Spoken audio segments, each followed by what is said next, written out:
Yeah, this is where the magic happens.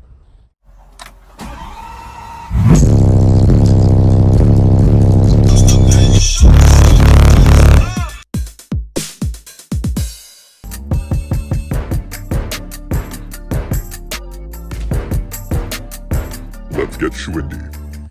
How's it going there, YouTube? Coming at you with the video today. I'm going to be doing a complete walkthrough of my new upgraded build and all the changes that I had going on here. As you can see, it definitely looks a lot different, but I think for the better. The amplifier stays a lot cooler. I like how everything's kind of just displayed there to make it more show ready. And yeah, I just couldn't be more excited for it. I got my son here, Carson. Hello. He's definitely helped me a lot with this build, just being a great little guy, grabbing a tool when I need it, grabbing a screwdriver, saying, hey, Carson, go grab me that. And you've helped me, right? Right. All right, so coming up under the hood here, we have the XS Power SB500-34. This is a ultra capacitor bank. It's 500 farad, and I replaced my underhood AGM with it. I really wasn't interested in running an isolator because I am running lithium in the back, which if you're running AGM and lithium, you're supposed to be running an isolator. And I just didn't want to have to deal with that because you do lose a little bit of voltage. And I thought this looked really nice under the hood, and it served a good purpose too. Here I got obviously a bunch of zero gauge wiring. I got 2 runs of positive and 1 run of negative going to each Mechman Elite 370. As you can see, I got 2 Mechman Elite 370s under the hood here with a nice dual alt bracket. And like I said, I got 2 runs of positive going from the alternator to the super cap. Same with this one here. And then I got 1 negative run coming from each alternator going to the negative terminal here. I got 2 runs of zero gauge negative going from the front all the way to the back. Okay, 2 full runs. And then I got 3 runs of zero gauge going to my distribution block here. Custom little shelf I made that ties into the bracket here. And then I got another support here going to the back. But 3 runs of zero gauge with 350 amp fuses. So I got 3 350 amp fuses. And again, that goes all the way to the back. So that is under hood as far as power and wiring. And just a couple other things here. I do got a cold air intake, which is pretty nice. I like it. But other than that, that's what we're looking at under the hood there. All right, guys, so just so everyone knows how I have these wired up, because I've had some questions, I got my factory 4-pin oval plug plugged into one alternator. And then the other alternator, I got this harness from Mechman. As you can see, it's just a single harness with 1 wire coming out, the excite wire, the yellow wire, and that needs to be hooked up to a positive 12-volt source where your car is running. And also, so what I did was I connected that to this wire here. So you can kind of see back right down in there, they are actually connected together. And then I have it ran to a plus 12-volt source, which if you have the same vehicle, in this vehicle, it is that one right there, the Ignition E, 10 amp fuse. That does show 12 volts when the car is running, and 0 voltage when the car is off. So I've had people ask that as well. So hope that helps. All right, so moving up to the head unit. This is my settings of what I got. I have a whole video talking about setting the EQ for the smiley face method. I think it gives the brightest, most dynamic sound that you can get out of your head unit. If you haven't tried it, I definitely recommend it, okay? Loudness, again, I have it on low. It goes low, medium, and high. You can turn it off if you want. It really doesn't matter. That's where I keep it at. Bass extension, I have that on. Basically what that does is it continues the graphic EQ to the left here, and also expands those frequencies as well. Subwoofer level, I have a lot of people, you know, a lot of ambiguity on that, asking what that is. I like turning my subwoofer level all the way up to the max 10, because what that's going to do is that's going to increase the input signal preamp before it gets to my subwoofer amplifier. So I have the loudest preamp voltage coming from that signal before it goes into my amp, which means I don't have to turn the amp gain as high, the sensitivity. So I think it sounds better because, again, if I turn the subwoofer level down, let's say to 5, then I'd have to compensate a little bit by turning my gain up to match the input voltage. So I just find it best to turn it up and tune my amp accordingly. And that way too, I won't get myself in trouble where, let's say I set it to 5, I turn my amp, perfectly gain set, and then I decide to turn the subwoofer level up a little higher, which will then put me into clipping. But anyway, I just have this put up here as far as, how I have my thing set up. And for anyone that's asking, this is the Kenwood Exelon DNX 892 model.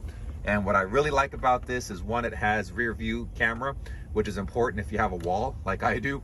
And secondly, it has 5-volt preamp outputs, which is definitely a plus.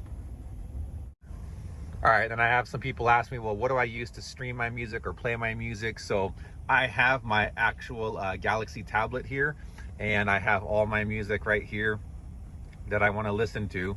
And I have it playing from Dropbox because a lot of my files, a lot of my music, I do get from DJ Rusticles, and I end up saving it into my Dropbox, and I can share it between my phone, share it between my tablet, and it plays really well on here. So just thought that I would throw that out there. All right, so starting from the front, as you can see, I got 2 Super Tweeters DS18s on the right, and I got 2 on the left there, and they are nice and crisp. I love them, and they definitely do their job. They're angled perfectly to give the best range and dynamics possible. All right, in each door I have 1 8-inch, and I have 2 6.5s, as you can see over there as well. Same setup, and these are the Pro GM 6.5s, and these are the Pro GM 8s. And these are the B edition, so you'll have a B designator on the model number that just says that they have a bullet tweeter there, or a bullet dome, whatever those are called. I like them because it matches the paint on the truck, honestly. All right, and a couple other things here. I got my Slam Panda bass knob here with a voltmeter. Like having this nice and handy. And how I have it mounted here is I have basically that's a piece of metal there. It's for a cell phone holder, a magnetic mount, but it fit perfectly on the back of my bass knob. And those right there are magnetic gun mounts. And it just, boom. I can put it wherever I want, whatever angle I want, and it works out perfectly for me. Here, I got my SMD VM1 voltmeter, which is nice just for a quick glance as far as where your voltage is at when you're there doing those demos. And in the rear doors here, I have a 8-inch DS18 coaxial. It has the woofer, and it has an actual tweeter in there as well. Model number off the top of my head, I can't tell you. I apologize for that. But yeah, if you really want to know, ask me and I'll try to find it somewhere. All right, now coming under the rear seats. Okay, I have those 3 runs of 0 gauge coming from the front, terminating at 2 350 amp or 3 350 amp fuses before they go to my lithium right up through there. I also have, let me pull up this seat back. Okay, those are my external crossovers for my super tweeters. There's 4 there, and there's 4 tweeters there. And what's great about these is you can adjust the gain here, or not the gain, but the output, 0 dB, 3 dB, or 6 dB. So you can make them louder or softer depending on how much you want out of them. All right, now for the fun stuff. Boom! Let me pull the seat back. All right, so this is where the magic happens. Sorry about the lighting there. Yeah, this is where the magic happens. So I got the 0 gauge coming in from the front batteries. I got the 2 grounds that are also coming in from the front, coming in back here. These 2 are wired in parallel, as you can see, negative to negative, positive to positive. And I know this is kind of overkill. This technically, these 2 batteries can support together, they can support 28,000 watts. And I'm not pushing that much, so it's nice having the little bit of extra reserve there. But anyway, these 2 are running this Crescendo Encore 12K Love this amp. It's an absolute beast. And then they're also running 2 Crescendo Symphony S4s. There's one there, and there's one over there. So as far as power, that is where the power is going, to run those 3 monsters there. And then as you can see in the back, my pride and joy, I got a 2-to-1 ratio 4th order. Port's tuned to 43 Hertz. And before anyone says, why is it tuned so high? That's actually tuned really low for a 4th order, okay? This isn't a standard ported enclosure, okay? This is a 4th order design. So you want that port tuned higher than a typical ported design, okay? Because your lows are gonna come from the sealed chamber. This gives you the bandwidth of how your subs are gonna play and how they're gonna sound. This was designed by Drew Jones at Bassaholics. Definitely recommend them. You know, definitely a good designer there. Also want to give a shout out to Keith Sanders at Kerf Customs, because that guy knows what he's doing as well. So, you know, a lot of people out there in the game that can design enclosures. If you're going to get it built, again, I definitely would recommend Kerf Customs. Keith Sanders is the man, okay? But anyway, those are 3 ZV515s. They are wired in parallel. So basically what that means is these are dual 2 ohm. Well, in the Sundown world, that means they're dual 1.4 ohm, and they're all wired in parallel. So my Crescendo Encore 12K is seeing a 0.46 ohm load. Yes, it's wired down to under a half an ohm. But because I have rock solid electrical, it's not a problem at all.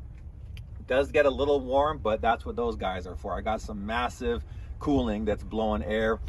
That is the hot side. It gets warm, a lot hotter on that side than this side. That's why I got the fans over there. But for good measure, I also got one over here too. But yeah, those suckers are wired down to 0.46 ohm. And I have a video of this clamping 17,000 watts. Okay, an Encore 12K clamping 17,000 watts during a 40 Hertz sine wave burst. Not too shabby. All right, here's another view from behind. Those beautiful ZV5 booties, looking clean. All right, so just want to go into my settings here for a little bit. So gain, okay, I got that set according with my O-scope and my tweeter method box that I created. So I've set this and verified it in multiple ways, but still my greatest asset is my ears. But you know, again, I don't have to really worry about that because I did set my gain with my bass knob all the way up. So it's really, really hard to, you know, get me into clipping unless I'm listening to something that is very heavily edited. Then I have to turn my bass knob down a little bit. Subsonic, I have that set at 25 Hertz. About bass boost, I have that off. Bass frequency, which controls your bass boost, I have that off. I don't use bass boost, and I definitely don't recommend it because it's just going to create a peak and it's going to make your music sound unbalanced. LPF, I have at 80 Hertz, and phase, I actually have my phase at 180. So I have 180 degrees phase set because my subwoofers are inverted. So I wanted to make sure that they are not being counterproductive.